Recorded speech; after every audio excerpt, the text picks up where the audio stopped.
Hi friends, ಎಲ್ರಿಗೂ ನಮಸ್ತೆ. Vedic ಅಸ್ಟ್ರಾಲಜರ್ಗೆ ಸ್ವಾಗತ. ನಿಮಗೆ ಎಲ್ಲರೂ ಹೇಗಿದ್ದೀರಾ? ನಾನು ಚೆನ್ನಾಗಿದ್ದೀನಿ. ಐ ಹೋಪ್ ನೀವೆಲ್ಲರೂ ಚೆನ್ನಾಗಿದ್ದೀರಾ ಅಂತ ಅಂದ್ಕೊಂಡಿದ್ದೀನಿ.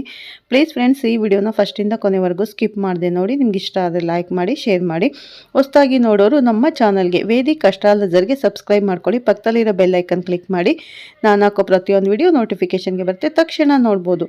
ಈ ವಿಡಿಯೋನ ಫಸ್ಟಿಂದ ಕೊನೆವರೆಗೂ ಸ್ಕಿಪ್ ಮಾಡಿದೆ ನೋಡಿ. ಮಕರ ರಾಶಿಯ ಸ್ನೇಹಿತರಿಗೆ ಮತ್ತು ಸಂಬಂಧಿಕರಿಗೆ ಶೇರ್ ಮಾಡೋದನ್ನು ಮರಿಬೇಡಿ. ಹಾಗೆ ವಿಡಿಯೋ ಇಷ್ಟ ಆದರೆ ಓಂ ಶ್ರೀ ಗುರು ರಾಘವೇಂದ್ರಾಯ ನಮಃ ಅಂತ ಒಂದು ಕಮೆಂಟ್ ಮಾಡೋದನ್ನು ಕೂಡ ಮರಿಬೇಡಿ ಸ್ನೇಹಿತರೆ. ಬನ್ನಿ ಈಗ ವಿಡಿಯೋನ ಸ್ಟಾರ್ಟ್ ಮಾಡೋಣ. ಈ ವಿಡಿಯೋನ ಎಲ್ಲೂ ಸ್ಕಿಪ್ ಮಾಡದೆ ಪೂರ್ತಿಯಾಗಿ ನೋಡಿ ಅಂತ ಕೇಳ್ಕೊತೀನಿ. ಮತ್ತೊಮ್ಮೆ ಮಕರ ರಾಶಿಯವರಿಗೆ ನಮ್ಮ ಚಾನಲ್ಗೆ ಸ್ವಾಗತ ಸ್ನೇಹಿತರೆ. ಮಕರ ರಾಶಿಯವರೇ, ಇಬ್ಬರು ವ್ಯಕ್ತಿಗಳು ನಿಮ್ಮ ಸಾವಿನ ಜಾಲವನ್ನು ಹೆಣೆಯುತ್ತಿದ್ದಾರೆ. ಇಂದು ನಾನು ನಿಮಗೆ ಜೀವನದ ಅತ್ಯಂತ ದೊಡ್ಡ ಎಚ್ಚರಿಕೆಯಾಗಿರುವ ಒಂದು ವಿಷಯವನ್ನು ಹೇಳಲು ಬಂದಿದ್ದೇನೆ. ನಿಮ್ಮ ಸುತ್ತಮುತ್ತಲೇ ಇಬ್ಬರು ವ್ಯಕ್ತಿಗಳು ಇದ್ದಾರೆ. ಅವರು ರಹಸ್ಯವಾಗಿ ನಿಮಗೆ ಒಂದು ದೊಡ್ಡ ಮತ್ತು ಅಪಾಯಕಾರಿ ಜಾಲವನ್ನು ಎಣೆಯುತ್ತಿದ್ದಾರೆ. ಈ ಜಾಲವು ನಿಮ್ಮ ಸಂತೋಷವನ್ನು, ನಿಮ್ಮ ಹಣವನ್ನು, ನಿಮ್ಮ ಕುಟುಂಬವನ್ನು, ನಿಮ್ಮ ಮುಂಬರುವ ಪ್ರಗತಿಯನ್ನು ಎಲ್ಲವನ್ನು ನುಂಗಿಬಿಡಲಿದೆ. ನಾನು ನಿಮ್ಮನ್ನು ಹೆದರಿಸಲು ಬಂದಿಲ್ಲ, ನಿಮ್ಮನ್ನು ಜಾಗೃತಗೊಳಿಸಲು ಬಂದಿದ್ದೇನೆ ಸ್ನೇಹಿತರೆ. ಏಕೆಂದರೆ ಜುಲೈ 20ರಿಂದ 30ರವರೆಗೆ ಈ ದಿನಗಳು ನಿಮ್ಮ ಜೀವನದಲ್ಲಿ ಒಂದು ತಿರುವನ್ನು ತರುತ್ತದೆ. ಇಲ್ಲಿ ಒಂದು ವೇಳೆ ನೀವು ಜಾಗರೂಕರಾಗದಿದ್ದರೆ ಈ ಜಾಲವು ಇನ್ನೂ ಬಲಗೊಳ್ಳುತ್ತದೆ.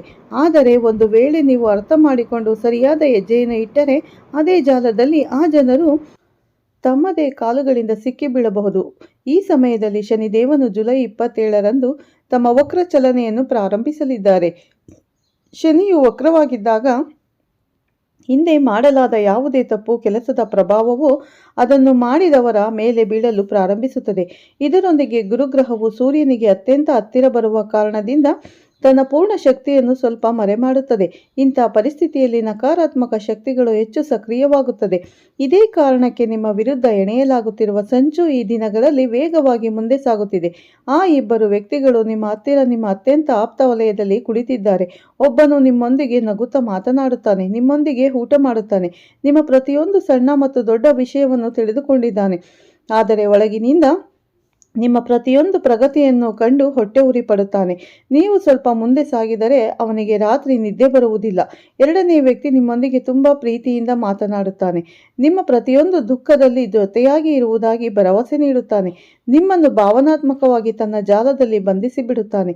ಆದರೆ ಬೆನ್ನ ಹಿಂದೆ ಅವನೇ ನಿಮ್ಮ ಹೆಸರಿನಲ್ಲಿ ತಾಂತ್ರಿಕ ಕ್ರಿಯೆಗಳನ್ನು ಮಾಡಿಸುತ್ತಿದ್ದಾನೆ. ಇದರಿಂದ ನಿಮ್ಮ ಕೈಗೆ ಬಂದ ಹಣವು ವಾಪಸ್ ಹೊರಟು ಹೋಗಲಿ ಮತ್ತು ನಿಮ್ಮ ಮನಸ್ಸಿನಲ್ಲಿ ಯಾವಾಗಲೂ ಗೊಂದಲ ಉಳಿದುಕೊಳ್ಳಲಿ. ಈ ಇಬ್ಬರು ಸೇರಿ ನಿಮ್ಮ ಜೀವನದಲ್ಲಿ ಎಷ್ಟು ಅಪಶಕುನ, ಎಷ್ಟು ಜಗಳಗಳು, ಎಷ್ಟು ಅಡೆತಡೆಗಳನ್ನು ಉಂಟು ಮಾಡುತ್ತಿದ್ದಾರೆಂದರೆ ನನ್ನ ಹಣೆ ಬರಹವೇ ಕೆಟ್ಟದಾಗಿದೆ ಎಂದು ನೀವು ಯೋಚಿಸುತ್ತೀರಿ. ಆದರೆ ಸತ್ಯವೇನೆಂದರೆ ತಪ್ಪು ನಿಮ್ಮ ಹಣೆ ಬರಹದ್ದಲ್ಲ. ನಿಮ್ಮ ಈ ಇಬ್ಬರು ಅಡಗಿರುವ ಶತ್ರುಗಳು ಕೆಟ್ಟವರಾಗಿದ್ದಾರೆ.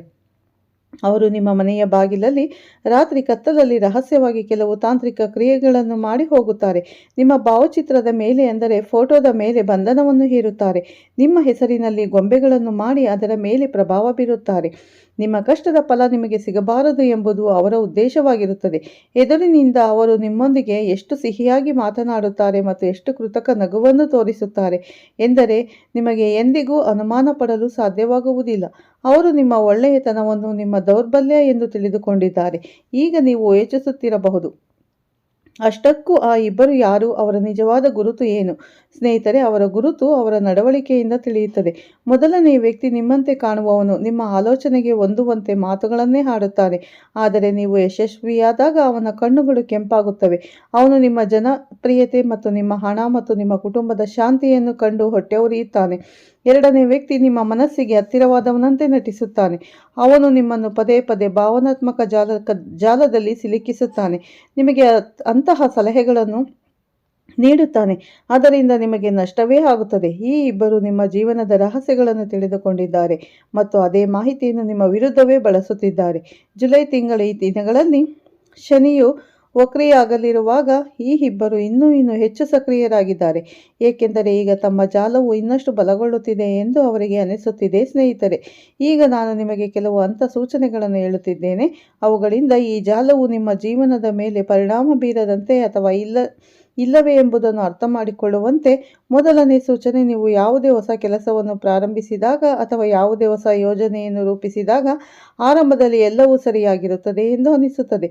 ಗ್ರಾಹಕರು ಬರುತ್ತಾರೆ, ಹಣ ಬರಲು ಪ್ರಾರಂಭವಾಗುತ್ತದೆ, ಜನರು ಪ್ರಶಂಸಿಸುತ್ತಾರೆ. ಆದರೆ ಇದ್ದಕ್ಕಿದ್ದಂತೆ ಮಧ್ಯದಲ್ಲಿ ಯಾವಾಗ ಎಲ್ಲವೂ ಕೆಡಲು ಪ್ರಾರಂಭಿಸುತ್ತದೆಯೋ, ಯಾವುದಾದರೂ ದೂರು ಬರುತ್ತದೆಯೋ, ಗೌರವಕ್ಕೆ ಧಕ್ಕೆ ಉಂಟಾಗುತ್ತದೆಯೋ, ಯಾವುದೇ ಪಾಲುದಾರ ಹಿಂದೆ ಸರಿಯುತ್ತಾನೋ ಅಥವಾ ಹಣ ಸಿಲುಕಿಸಿಕೊಳ್ಳುತ್ತದೆ, ಆಗ ಇದು ಕೇವಲ ಕಾಕತಾಳೀಯವಲ್ಲ, ಇದು ಆ ಅದೃಶ್ಯ ಬಂಧನದ ಪ್ರಭಾವವಾಗಿದೆ. ಅದನ್ನು ಈ ಇಬ್ಬರು ವ್ಯಕ್ತಿಗಳು ನಿಮ್ಮ ಮೇಲೆ ಹೇರಿದ್ದಾರೆ. ಜುಲೈ 20ರಿಂದ 31ರ ನಡುವೆ ಈ ಪ್ರಭಾವವು ಇನ್ನೂ ತೀವ್ರವಾಗಬಹುದು, ಏಕೆಂದರೆ ಗುರುವಿನ ಶಕ್ತಿಯು ಸ್ವಲ್ಪ ಮರೆಯಾಗಿದೆ. ಎರಡನೇ ಸೂಚನೆ, ನಿಮ್ಮ ಮನೆಯಲ್ಲಿ ಯಾವುದೇ ವಿಶೇಷ ಕಾರಣವಿಲ್ಲದೆ ಜಗಳಗಳು ಮತ್ತು ಕಲಹಗಳು ಉಂಟಾಗುತ್ತಿರುತ್ತದೆ. ಸಣ್ಣ ಪುಟ್ಟ ವಿಷಯಗಳಿಗೂ ಕುಟುಂಬದ ಸದಸ್ಯರು ಪರಸ್ಪರ ಗೊಂದಲಕ್ಕೊಳಗಾಗುತ್ತಾರೆ. ಬೆಳಗ್ಗೆ ಶಾಂತಿಯಿಂದ ಹೇಳುತ್ತಾರೆ ಮತ್ತು ಸಂಜೆಯ ವೇಳೆಗೆ ಮನೆಯ ವಾತಾವರಣ ಕೆಟ್ಟು ಹೋಗುತ್ತದೆ. ಇದು ಈ ತಾಂತ್ರಿಕ ಬಂಧನದ ಅತಿದೊಡ್ಡ ಪ್ರಭಾವವಾಗಿದೆ. ಮೂರನೇ ಸೂಚನೆ, ನಿಮಗೆ ರಾತ್ರಿ ನಿದ್ದೆ ಬರುವುದಿಲ್ಲ. ವಿಚಿತ್ರವಾದ ಕನಸುಗಳು ಬೀಳುತ್ತದೆ. ಉದಾಹರಣೆಗೆ, ಯಾರೋ ನಿಮ್ಮನ್ನು ಹಿಂದಿನಿಂದ ಹಿಡಿಯುತ್ತಿರುವಂತೆ ಅಥವಾ ಕೆಳಗೆ ಬೀಳುತ್ತಿರುವಂತೆ ಅನಿಸುತ್ತದೆ. ಮನಸ್ಸಿನಲ್ಲಿ ತಳಮಳವಿರುತ್ತದೆ. ಕಾರಣವಿಲ್ಲದೆ ಭಯ ಉಂಟಾಗುತ್ತದೆ. ಬೆಳಗ್ಗೆ ಎದ್ದ ತಕ್ಷಣ ಆಯಾಸದ ಅನುಭವವಾಗುತ್ತದೆ. ಇವೆಲ್ಲವೂ ಆ ನಕಾರಾತ್ಮಕ ಶಕ್ತಿಯ ಸಂಕೇತಗಳಾಗಿದೆ ಸ್ನೇಹಿತರೆ. ಇದನ್ನು ಈ ಇಬ್ಬರು ಜನರು ನಿಮ್ಮ ಸುತ್ತಮುತ್ತ ಹರಡಿದ್ದಾರೆ. ಈಗ ಅತ್ಯಂತ ಪ್ರಮುಖವಾದ ವಿಷಯವೇನೆಂದರೆ, ನಿಮ್ಮ ಸ್ವಭಾವವು ನೀವು ಯಾರು ಕೇಳದಿದ್ದರೂ ಇತರರಿಗಾಗಿ ಸಹಾಯಕ್ಕೆ ನಿಲ್ಲುವಂಥ ವ್ಯಕ್ತಿಯಾಗಿದ್ದೀರಿ. ಯಾವುದೇ ಸ್ನೇಹಿತ ತೊಂದರೆಯಲ್ಲಿದ್ದರೆ ನೀವು ಇಡೀ ರಾತ್ರಿ ಅವನ ಮಾತುಗಳನ್ನು ಕೇಳುತ್ತೀರಿ. ಯಾವುದೇ ಸಂಬಂಧಿಕರು ಹಣ ಕೇಳಿದರೆ ನೀವು ನಿಮ್ಮ ಅಗತ್ಯಕ್ಕಿಂತಲೂ ಹೆಚ್ಚು ಹಣವನ್ನು ನೀಡುತ್ತೀರಿ.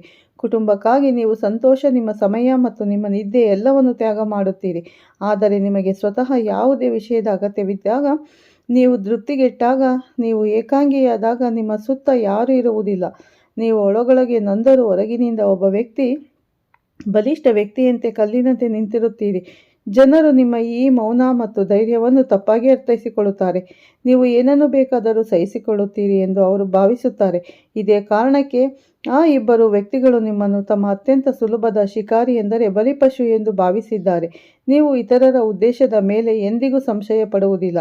ಸ್ನೇಹಿತರಾಗಲಿ, ಸಂಬಂಧಿಕರಾಗಲಿ ಅಥವಾ ಜೀವನ ಸಂಗಾತಿಯಾಗಿರಲಿ, ನೀವು ಎಲ್ಲರನ್ನು ಸಮಾನವಾಗಿ ಸತ್ಯವೆಂದು ನಂಬುತ್ತೀರಿ. ಆದರೆ ಹೆಚ್ಚಿನ ಜನರು ನಿಮ್ಮ ಇದೇ ಒಳ್ಳೆತನವನ್ನು ನಿಮ್ಮ ಅತಿ ದೊಡ್ಡ ದೌರ್ಬಲ್ಯ ಎಂದು ತಿಳಿದುಕೊಂಡಿದ್ದಾರೆ ಸ್ನೇಹಿತರೆ. ಈಗ ವಿಷಯವೇನೆಂದರೆ, ಜುಲೈ 20ರಿಂದ 30ರ ನಡುವೆ ನಿಮ್ಮ ಜೀವನದಲ್ಲಿ ಏನೇನು ಸಂಭವಿಸಲಿದೆ ಎಂಬುದರ ಕುರಿತು ಈ ಅವಧಿಯು ನಿಮಗೆ ಅತ್ಯಂತ ಸೂಕ್ಷ್ಮವಾಗಿ ಶನಿಯು ಜುಲೈ 27ರಂದು ವಕ್ರಿಯರಾಗುತ್ತಿದ್ದಾರೆ ಮತ್ತು ಗುರುವಿನ ಮೌಢ್ಯ ಸ್ಥಿತಿ ನಡೆಯುತ್ತಿದೆ. ಈ ಅವಧಿಯಲ್ಲಿ 4 ದೊಡ್ಡ ಘಟನೆಗಳು ನಿಮ್ಮ ಜೀವನವನ್ನು ಸ್ಪರ್ಶಿಸಬಹುದು. ಮೊದಲನೆಯ ದೊಡ್ಡ ಘಟನೆ ಏನೆಂದರೆ, ಈ ದಿನಗಳಲ್ಲಿ ನಿಮಗೆ ಯಾವುದೇ ಸಣ್ಣ ಅಥವಾ ದೊಡ್ಡ ಸಂತೋಷ ಸಿಕ್ಕರೂ ನೀವು ಅದನ್ನು ಯಾರಿಗೂ ಖಂಡಿತವಾಗಿ ಹೇಳಬೇಡಿ. ಆ ವ್ಯಕ್ತಿ ನಿಮ್ಮ ರಕ್ತ ಸಂಬಂಧಿಯಾಗಿದ್ದರೂ ಸಹ ಹೇಳಬೇಡಿ. ಒಂದು ವೇಳೆ ನೀವು ನಿಮ್ಮ ಸಂತೋಷ, ನಿಮ್ಮ ಹೊಸ ಕೆಲಸ, ನಿಮ್ಮ ಆದಾಯ ಅಥವಾ ನಿಮ್ಮ ಯೋಜನೆಯ ವಿಷಯವನ್ನು ಯಾರಿಗಾದರೂ ಹೇಳಿದ್ದರೆ, ಈ ಸಣ್ಣ ವಿಷಯವು ಈ ಇಬ್ಬರು ವ್ಯಕ್ತಿಗಳವರೆಗೆ ತಲುಪಬಹುದು ಮತ್ತು ಅವರ ಕೆಟ್ಟ ದೃಷ್ಟಿ ಅಥವಾ ತಾಂತ್ರಿಕ ಶಕ್ತಿಯು ನಿಮ್ಮ ಸಂತೋಷವನ್ನು ನಾಶಪಡಿಸಬಹುದು. ಜುಲೈ ತಿಂಗಳು ಈ ದಿನಗಳಲ್ಲಿ ಕೆಟ್ಟ ದೃಷ್ಟಿಯ ಪ್ರಭಾವ ತುಂಬ ತೀವ್ರವಾಗಿರುತ್ತದೆ, ಏಕೆಂದರೆ ಗುರುವಿನ ಶಕ್ತಿ ಸ್ವಲ್ಪ ದುರ್ಬಲವಾಗಿದೆ. ಆದ್ದರಿಂದ ನಿಮ್ಮ ರಹಸ್ಯಗಳನ್ನು ನಿಮ್ಮ ಬಳಿ ಇಟ್ಟುಕೊಳ್ಳಿ. ಇದು ನಿಮ್ಮ ಅತ್ಯಂತ ದೊಡ್ಡ ರಕ್ಷಣೆಯಾಗಿದೆ. ಎರಡನೇ ದೊಡ್ಡ ಘಟನೆ ಮಾನಸಿಕ ತಳಮಳಕ್ಕೆ ಸಂಬಂಧಿಸಿದ್ದಾಗಿದೆ. ಈ ದಿನಗಳಲ್ಲಿ ನಿಮ್ಮ ಮನಸ್ಸು ತುಂಬ ಅಸ್ಥಿರವಾಗಿರಬಹುದು. ಸಣ್ಣ ಪುಟ್ಟ ವಿಷಯಗಳಿಗೂ ಉದಾಸೀನತೆ ಆವರಿಸಬಹುದು. ನನ್ನವರು ಯಾರೂ ಇಲ್ಲ ಎಂದು ಮನಸ್ಸಿಗೆ ಒಳಗೊಳಗೆ ಅನಿಸಬಹುದು. ಎಲ್ಲರೂ ನನ್ನನ್ನು ಬಿಟ್ಟು ಹೋಗುತ್ತಿದ್ದಾರೆ ಎಂದು ಅನಿಸಬಹುದು. ರಾತ್ರಿ ಮಲಗುವಾಗ ತಳಮಳ ಹೆಚ್ಚಾಗುತ್ತದೆ. ಇವೆಲ್ಲವೂ ಶನಿಯ ವಕ್ರಚಲನೆ ಬರುವ ಮುನ್ನ ಮತ್ತು ಗುರುವಿನ ಮೌಢ್ಯತೆ ಕಾರಣದಿಂದ ಆಗುತ್ತದೆ ಸ್ನೇಹಿತರೆ. ಈ ಸಮಯದಲ್ಲಿ ಯಾವುದೇ ದೊಡ್ಡ ನಿರ್ಧಾರವನ್ನು ಖಂಡಿತವಾಗಿಯೂ ತೆಗೆದುಕೊಳ್ಳಬೇಡಿ. ಉದ್ಯೋಗ ಬದಲಾಯಿಸುವ, ಹೊಸ ವ್ಯವಹಾರಗಳನ್ನು ಪ್ರಾರಂಭಿಸುವ ಅಥವಾ ಯಾವುದೇ ದೊಡ್ಡ ಹೂಡಿಕೆ ಮಾಡುವ ಅಥವಾ ಸಂಬಂಧಗಳಿಗೆ ಸಂಬಂಧಿಸಿದ ಯಾವುದೇ ಪ್ರಮುಖ ನಿರ್ಧಾರವನ್ನು ಸದ್ಯಕ್ಕೆ ಮುಂದೂಡಿ, ಏಕೆಂದರೆ ಈ ಅವಧಿಯಲ್ಲಿ ತೆಗೆದುಕೊಳ್ಳುವ ನಿರ್ಧಾರವು ಹೆಚ್ಚು ತಪ್ಪೆಂದು ಸಾಬೀತಾಗುತ್ತದೆ ಮತ್ತು ನಂತರ ಪಶ್ಚಾತ್ತಾಪ ಪಡಬೇಕಾಗುತ್ತದೆ. ಆಗಸ್ಟರವರೆಗೆ ಶಾಂತವಾಗಿರಿ. ಮೂರನೇ ದೊಡ್ಡ ಘಟನೆ ನಿಮ್ಮ ಜೀವನದ ಮಹಾ ಬದಲಾವಣೆಯಾಗಿದೆ ಸ್ನೇಹಿತರೆ. ನಿಮ್ಮ ಜೀವನವು ಇತರರಂತಿಲ್ಲ. ಮತ್ತು ಮುಂದೇನು ಹಾಗೆ ಇರುವುದಿಲ್ಲ. ಈ ಸಮಯದಲ್ಲಿ ನೀವು ಎಲ್ಲವನ್ನು ಸ್ವತಃ ನೀವೇ ಮಾಡಬೇಕಾಗುತ್ತದೆ. ನಿಮ್ಮ ಹಿಂದೆ ನಿಂತು ಯಾರೂ ಸಹಾಯ ಮಾಡುವುದಿಲ್ಲ. ನಿಮ್ಮ ಸಾಮ್ರಾಜ್ಯವನ್ನು ನೀವೇ ನಿರ್ಮಿಸಿಕೊಳ್ಳಬೇಕು. ನೀವು ಒಂದು ವೇಳೆ ಯಾರಾದರೂ ಬರುವಿಕೆಯನ್ನು ಅಥವಾ ಯಾರಾದರೂ ಜೊತೆಯಾಗಿ ಸಹಾಯ ಮಾಡುವುದನ್ನು ಕಾಯುತ್ತಿದ್ದರೆ ಆ ಕಾಯುವಿಕೆ ನಿಮಗೆ ನಿರಾಶೆಯನ್ನು ಮಾತ್ರ ನೀಡುತ್ತದೆ. ಈ ಸಮಯವು ನಿಮ್ಮನ್ನು ಹೊರಗಿನಿಂದ ಬಲಿಷ್ಠಗೊಳಿಸುವಂಥದ್ದಾಗಿದೆ. ಯಾವುದೇ ಜವಾಬ್ದಾರಿಗಳಿದ್ದರೂ ಅವುಗಳನ್ನು ನೀವೇ ಸ್ವತಃ ಹೊರಹೊಮ್ಮಿ. ವಿಶೇಷವಾಗಿ ಜುಲೈ ತಿಂಗಳ ಕೊನೆ ದಿನಗಳಲ್ಲಿ ಶನಿಯು ವಕ್ರಿಯನಾದಾಗ ನೀವು ಇತರರ ಮೇಲೆ ಅವಲಂಬಿತರಾಗುವುದು ಮೂರ್ಖತನ ಎಂಬ ಸಂದೇಶವನ್ನು ಇನ್ನಷ್ಟು ಸ್ಪಷ್ಟವಾಗಿಸುತ್ತದೆ.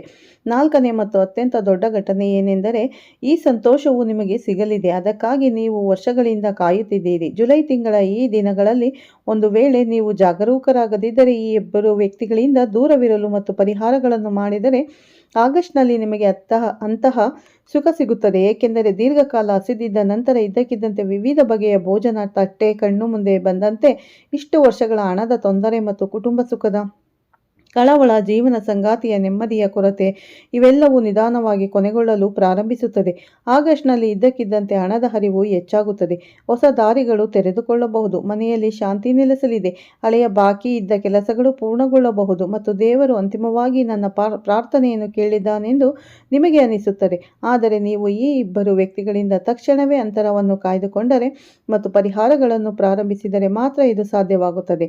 ಸ್ನೇಹಿತರೆ, ಈಗ ಮಹಾಪರಿಹಾರಗಳ ಬಗ್ಗೆ ಮಾತನಾಡೋಣ. ಅದು ಈಗ ಬಲೆಯನ್ನು ಕತ್ತರಿಸಿ ನಿಮ್ಮ ಜೀವನದಲ್ಲಿ ಹೊಸ ಬೆಳಕನ್ನು ತರುತ್ತದೆ. ಜುಲೈ 20ರಿಂದ 30ರ ನಡುವೆ ಮಾಡಿದ ಪರಿಹಾರಗಳು ಪ್ರಭಾವವು ಆಗಸ್ಟ್ ತಿಂಗಳಲ್ಲಿ ಬಹಳ ವೇಗವಾಗಿ ಗೋಚರಿಸುತ್ತದೆ.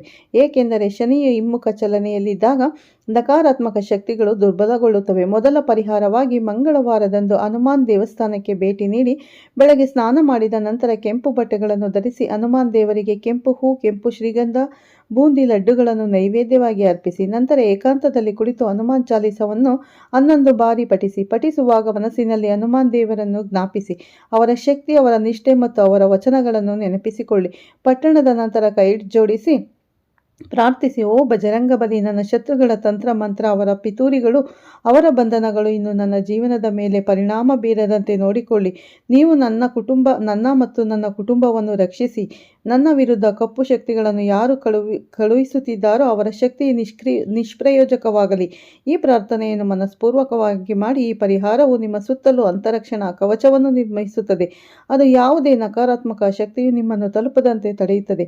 ಜುಲೈ ತಿಂಗಳ ಮಂಗಳವಾರದಂದು ಇದನ್ನು ಮಾಡಿದರೆ ಆಗಸ್ಟ್ನಲ್ಲಿ ಇದರ ಪರಿಣಾಮವು ಇನ್ನಷ್ಟು ಸ್ಪಷ್ಟವಾಗಿ ಕಂಡುಬರುತ್ತದೆ. 2ನೇ ಪರಿಹಾರವೆಂದರೆ ಶುಕ್ರವಾರದಂದು ಮಹಾಲಕ್ಷ್ಮಿಯ ವಿಶೇಷ ಪೂಜೆ. ಬೆಳಗ್ಗೆ ಎದ್ದು ಮನೆಯನ್ನು ಚೆನ್ನಾಗಿ ಸ್ವಚ್ಛಗೊಳಿಸಿ ಮಹಾಲಕ್ಷ್ಮಿ ವಿಗ್ರಹದ ಮುಂದೆ ತುಪ್ಪದ ದೀಪವನ್ನು ಬೆಳಗಿಸಿ ಕಮಲದ ಹೂವು ಅಥವಾ ಗುಲಾಬಿ ಹೂವನ್ನು ಅರ್ಪಿಸಿ ಅಥವಾ ಬಾಲಾಜಿ ಮಹಾರಾಜರ ಹೆಸರನ್ನು ಅಂದರೆ ವೆಂಕಟರಮಣ ಸ್ವಾಮಿಯ ಜಪವನ್ನು ಮಾಡಿ. ಈ ದಿನಗಳಲ್ಲಿ ನಿಮ್ಮ ಹಣವನ್ನು ವ್ಯರ್ಥವಾಗಿ ಖರ್ಚು ಮಾಡಬೇಡಿ. ಜೂಜಾಟ, ಮದ್ಯಪಾನ ಅಥವಾ ಯಾವುದೇ ದುರಭ್ಯಾಸಗಳಿಂದ ಹಣವನ್ನು ವ್ಯಯಿಸಬೇಡಿ. ಏಕೆಂದರೆ ಹಣಕ್ಕೆ ಗೌರವ ಸಿಗದ ಕಡೆ ಲಕ್ಷ್ಮಿ ನೆಲೆಸುವುದಿಲ್ಲ. ಶುಕ್ರವಾರದಂದು ಈ ಪೂಜೆಯನ್ನು ಮಾಡುವುದರಿಂದ ನಿಮ್ಮ ಜೀವನದಲ್ಲಿ ಹಣದ ಸ್ಥಿರತೆಯು ಬಲವಾಗಿ ಬರಲು ಪ್ರಾರಂಭವಾಗುತ್ತದೆ ಮತ್ತು ಆಗಸ್ಟ್ನಲ್ಲಿ ಹಣದ ಹೊಸ ಮೂಲಗಳು ತೆರೆದುಕೊಳ್ಳುತ್ತದೆ. 3ನೇ ಪರಿಹಾರ ಶನಿವಾರದಂದು ಅಶ್ವತ್ಥ ಮರಕ್ಕೆ ಸೇವೆ ಸಲ್ಲಿಸುವುದು. ಶನಿವಾರದಂದು ಅಶ್ವತ್ಥ ಮರಕ್ಕೆ ನೀರನ್ನು ಅರ್ಪಿಸಿ 7 ಬಾರಿ ಪ್ರದಕ್ಷಿಣೆ ಹಾಕಿ ಮತ್ತು ಸಾಸಿವೆ ಎಣ್ಣೆಯ ದೀಪವನ್ನು ಮರದ ಕೆಳಗೆ ಬೆಳಗಿಸಿ. ಈ ಪರಿಹಾರವು ನಿಮ್ಮ ಜೀವನದ ಹಳೆಯ ತಾಂತ್ರಿಕ ಬಂಧನಗಳೆಲ್ಲವನ್ನು ಕತ್ತರಿಸುತ್ತದೆ. ಅದನ್ನು ಈ ಇಬ್ಬರು ವ್ಯಕ್ತಿಗಳು ಮಾಡಿಸಿದ್ದರೂ ಶನಿವಾರದಂದು ಮಾಡುವುದರಿಂದ ಶನಿ ಹಿಮ್ಮುಖ ಚಲನೆಯೊಂದಿಗೆ ಸೇರಿ ಪರಿಹಾರವು ಇನ್ನಷ್ಟು ಶಕ್ತಿಯುತವಾಗುತ್ತದೆ. ನಕಾರಾತ್ಮಕತೆ ಕ್ರಮೇಣವಾಗಿ ಹೋಗಲಾರಂಭಿಸುತ್ತದೆ ಮತ್ತು ಸಕಾರಾತ್ಮಕ ಶಕ್ತಿಯು ನಿಮ್ಮ ಮನೆಗೆ. ಈ ಸಣ್ಣ ಪರಿಹಾರಗಳನ್ನು ಮಾಡಿಕೊಳ್ಳಿ. ಖಂಡಿತ ನಿಮಗೆ ಈ ಜುಲೈ ತಿಂಗಳಲ್ಲಿ ನೀವು ಯಾವುದೇ ಕಪ್ಪು ಮಂತ್ರವನ್ನು ಪ್ರಯೋಗಿಸಿದರೂ ಅದು ನಿಮ್ಮ ಮೇಲೆ ಪ್ರಯೋಗವಾಗುವುದಿಲ್ಲ. ಮತ್ತು ಆಗಸ್ಟ್ನಲ್ಲಿ ಒಳ್ಳೆಯ ದಿನಗಳು ಪ್ರಾರಂಭವಾಗುತ್ತದೆ. ನಿಮ್ಮ ಕಷ್ಟಕ್ಕೆ ತಕ್ಕ ಪ್ರತಿಫಲ ಸಿಗುತ್ತದೆ ಆಗಸ್ಟ್ನಲ್ಲಿ ಸ್ನೇಹಿತರೆ ಅಂತ ಹೇಳ್ತಾ ವಿಡಿಯೋನ ಎಂಡ್ ಮಾಡ್ತಾ ಇದ್ದೀನಿ. ಮತ್ತೆ ಸಿಗ್ತೀನಿ ನಿಮಗೆ ಉತ್ತಮ ರಾಶಿ ಭವಿಷ್ಯದೊಂದಿಗೆ. ಸ್ನೇಹಿತರೆ, ಈ ವಿಡಿಯೋನ ಪೂರ್ತಿ ನೋಡಿ ಸ್ಕಿಪ್ ಮಾಡದೆ ಓಂ ಶನೇಶ್ವರ ಅಂತ ಕಮೆಂಟ್ ಮಾಡಿ. ಎಲ್ಲರಿಗೂ ಧನ್ಯವಾದಗಳು. ಪ್ರತಿಯೊಬ್ಬರಿಗೂ ಒಳ್ಳೇದು ಮಾಡಲಿ ಅಂತ ಕೇಳ್ಕೊತೀನಿ. ಧನ್ಯವಾದಗಳು.